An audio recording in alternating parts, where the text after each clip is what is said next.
Learn with us में आपका स्वागत है। आज है दिनांक 8 फरवरी 2024। देखते हैं आज की करंट अफेयर्स तथा इससे बनने वाले महत्वपूर्ण प्रश्न। प्रत्येक प्रश्न के बारे में इम्पोर्टेंट फैक्ट भी जानेंगे, तो वीडियो को अंत तक देखें। वीडियो पसंद आए तो लाइक शेयर करें और चैनल पर नए हैं तो चैनल को सब्सक्राइब करें। देखते हैं आज का पहला प्रश्न।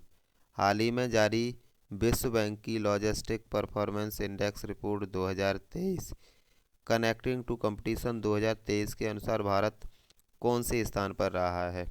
तो इसका सही जवाब है ऑप्शन सी, 38वें स्थान पर। अभी हाल ही में वर्ल्ड बैंक के द्वारा कनेक्टिंग टू कंपटीशन 2023 एक रिपोर्ट जारी की गई है। इसमें 139 देशों को शामिल किया गया है, जिसमें अपना भारत 38वें स्थान पर रहा है। बात करें विश्व बैंक की, तो इसका हेड ऑफिस वाशिंगटन डीसी में है। देखते हैं अगला प्रश्न। हाल ही में किस राज्य की विधानसभा ने समान नागरिक संहिता विधेयक पारित किया है?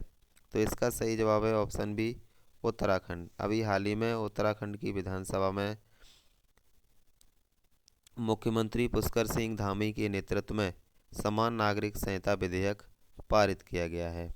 बात करें समान नागरिक संहिता की, तो भारतीय संविधान के अनुच्छेद 44 में समान नागरिक संहिता का उल्लेख मिलता है। देखते हैं अगला प्रश्न। हाल ही में किस देश के विदेश मंत्री हसन महमूद भारत की यात्रा पर आए हैं? तो इसका सही जवाब है ऑप्शन ए, बांग्लादेश। अभी हाल ही में बांग्लादेश के विदेश मंत्री हसन महमूद भारत की यात्रा पर आए और इस समय उन्होंने भारत के विदेश मंत्री एस जयशंकर के साथ मुलाकात की।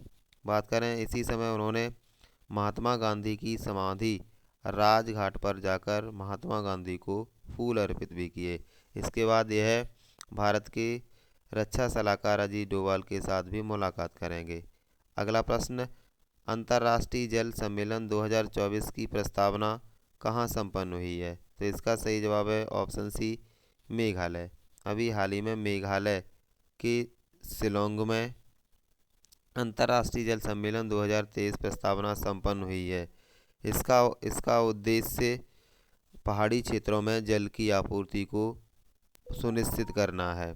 अब बात करें अगरतला की, तो अगरतला त्रिपुरा की राजधानी है तथा नागालैंड की राजधानी कोहिमा है तथा अरुणाचल प्रदेश की राजधानी ईटानगर है। देखते हैं अगला प्रश्न। हाल ही में किलकारी कार्यक्रम किस राज्य में शुरू हुआ है? तो अभी हाल ही में किलकारी एक मोबाइल आधारित किलकारी कार्यक्रम शुरू हुआ है, जो कि गुजरात और महाराष्ट्र दोनों में शुरू किया गया है। इसीलिए इसका सही जवाब है ऑप्शन सी, दोनों।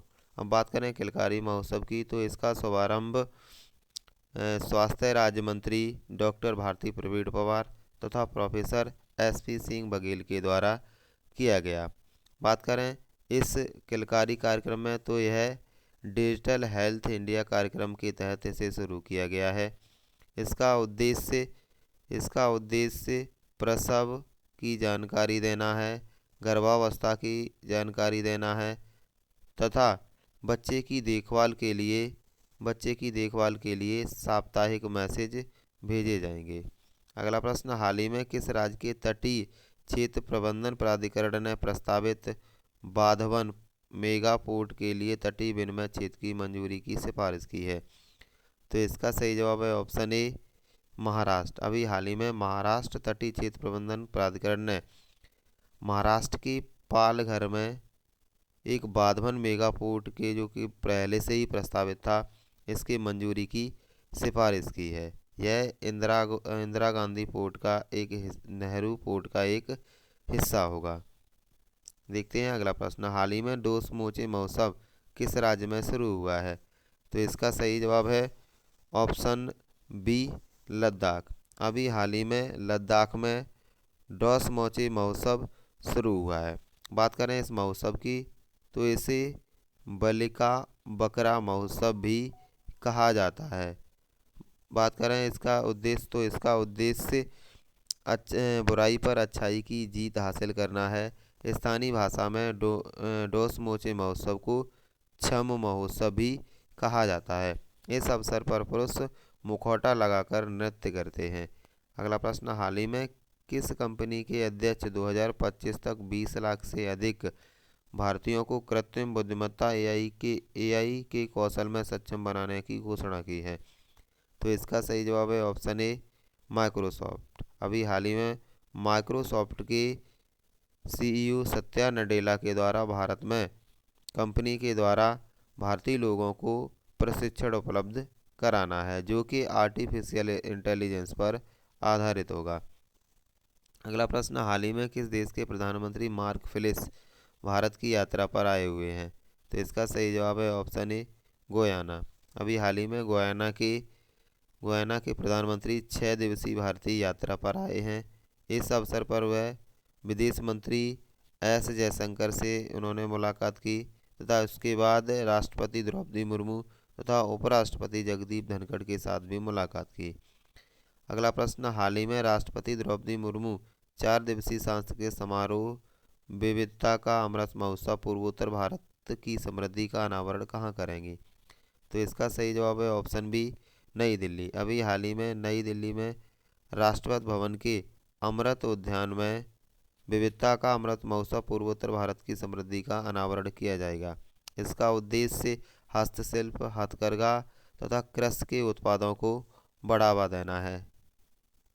देखते हैं अगला प्रश्न, हाल ही में किस संस्था ने राष्ट्रीय आतंकवाद डाटा संलयन और विश्लेषण केंद्र विकसित किया है? तो सही जवाब है ऑप्शन सी, एनआईए। बात करें एनआईए की, तो इसका पूरा नाम होता है नेशनल इन्वेस्टिगेशन एजेंसी। अभी हाल ही में इन्होंने आतंकवादियों की गतिविधियों को जानने के लिए तथा उनके सहयोगियों को पकड़ने के लिए एक राष्ट्रीय आतंकवाद डाटा संलयन और विश्लेषण केंद्र को विकसित किया है। बात करें सीबीआई की, तो इसका पूरा नाम होता है सेंट्रल ब्यूरो इन्वेस्टिगेशन। एनएसजी का मतलब होता है नेशनल सिक्योरिटी गार्ड तथा ईडी का मतलब इन्फॉर्मेशन डायरेक्टरेट होता है। अगला प्रश्न, हाल ही में किस राज्य की पुलिस को स्मार्ट गश्त के लिए सेल्फ बैलेंसिंग ई स्कूटर दिया गया है? तो इसका सही जवाब है ऑप्शन ए, उत्तराखंड। अभी हाल ही में उत्तराखंड की पुलिस को एक सेल्फ बैलेंसिंग ई स्कूटर दिया गया है। बात करें उत्तराखंड के गठन की, तो इसे उत्तर प्रदेश से काटकर 9 नवंबर 2000 को बनाया गया था। शुरुआत में इसका नाम उत्तराखंड था, लेकिन 1 जनवरी 2007 को इसे उत्तरांचल कर दिया गया।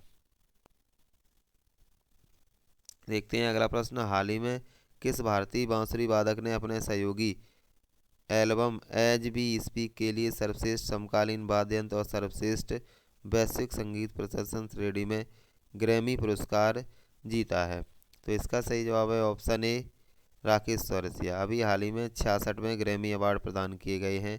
इनमें राकेश चौरसिया को बांसुरी वादन के लिए ग्रैमी पुरस्कार दिया गया है। बात करें पन्नालाल घोष और राजेंद्र प्रसन्ना की, तो ये भी भारत के प्रसिद्ध बांसुरी वादक हैं।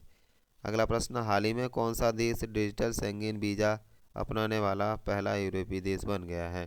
तो इसका सही जवाब है ऑप्शन सी, फ्रांस। अभी हाल ही में फ्रांस ने डिजिटल शेंगेन वीज़ा को अपनाया है। अगला प्रश्न, हाल ही में किस भारतीय खिलाड़ी को भारतीय खेल पत्रकार महासंघ एसजेएफआई और दिल्ली खेल पत्रकार संघ डीएसजे की ओर से लाइफ टाइम अचीवमेंट अवार्ड से सम्मानित किया गया है? तो सही जवाब है option A, PT Usha. PT Usha को इन दोनों संघों के द्वारा लाइफ टाइम अचीवमेंट अवार्ड से सम्मानित किया गया है। इन्हें भारत की उड़न परी के नाम से भी जाना जाता है। यह भारत की श्रेष्ठ एथलीट रही हैं। अगला प्रश्न, हाल ही में किस देश के अंतरिक्ष यात्री ओलेग कोनेनोइंको ने अंतरिक्ष में सबसे अधिक समय बिताने का रिकॉर्ड अपने नाम किया है? तो इसका सही जवाब है ऑप्शन बी, रूस। ये रूस के अंतरिक्ष यात्री हैं। इन्होंने अपने देश के ही पेडल्का को पीछे छोड़ते हुए यह रिकॉर्ड अपने नाम किया है। यह रिकॉर्ड पहले ही 878 दिन का था। अब ओलेग कोनेनको इसे पार कर गए हैं।